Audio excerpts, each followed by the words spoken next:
નમસ્કાર દર્શક મિત્રો, @ગુજરાતમાં આપનું સ્વાગત છે। શક્તિ, ભક્તિ અને આસ્થાનો ત્રિવેણી સંગમ એટલે કે જગત વિખ્યાત યાત્રાધામ અંબાજી મંદિર અને અંબાજી મંદિર ખાતે શ્રદ્ધાળુઓ સેંકડો કિલોમીટર ચાલીને ધ્વજા લઈને આવતા હોય છે અને હવે માઈ ભક્તોની આસ્થાને ધ્યાનમાં લઈને અંબાજી દેવસ્થાન ટ્રસ્ટ દ્વારા એક અનોખી પહેલ કરવામાં આવી છે। આ ધ્વજા હવે પ્રસાદ અને આસ્થાના સ્વરૂપે ગામે ગામ લહેરાવાય તેવો નિર્ણય અંબાજી મંદિર દેવસ્થાન ટ્રસ્ટ દ્વારા કરવામાં આવ્યો છે તેવું મીડિયા અહેવાલો મુજબ જાણવા મળી રહ્યું છે।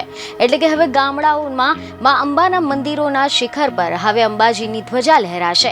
અંબાજી મંદિર દેવસ્થાન ટ્રસ્ટ દ્વારા કોઈ પણ જાતના પોસ્ટ કે પછી કુરિયરનો ચાર્જ લીધા વગર વિના મૂલ્યે માતાજીને ચઢાવેલી ધ્વજા શ્રદ્ધાળુઓને ઘેર બેઠા પહોંચાડવાનું આયોજન કરવામાં આવ્યું છે, જેમાં બહાર રહેતા શ્રદ્ધાળુઓએ આના માટે અંબાજી મંદિરના ટેમ્પલ ઇન્સ્પેક્ટરના મોબાઈલ નંબર 9726086882 પર આ નંબર પર સંપર્ક કરીને પોતાનું સરનામું નોંધાવવાનું રહેશે અને ત્યારબાદ મંદિર ટ્રસ્ટ પોતાના ખર્ચે માતાજીને ચડાવેલી ધ્વજા ભક્તને ઘેર બેઠા મોકલી આપશે। આ અંગે અંબાજી મંદિરના વહીવટદાર અને અધિક કલેક્ટર કૌશિક મોદીએ મીડિયાને જણાવ્યું કે ભક્તો પોતાના ગામમાં કોઈ પણ મંદિરે તે ધજાને ફરકાવીને માતાજીના આશીર્વાદ તે સમગ્ર ગામ ઉપર બનેલા રહે તેવા આશયથી આ નિર્ણય લેવામાં આવ્યો છે।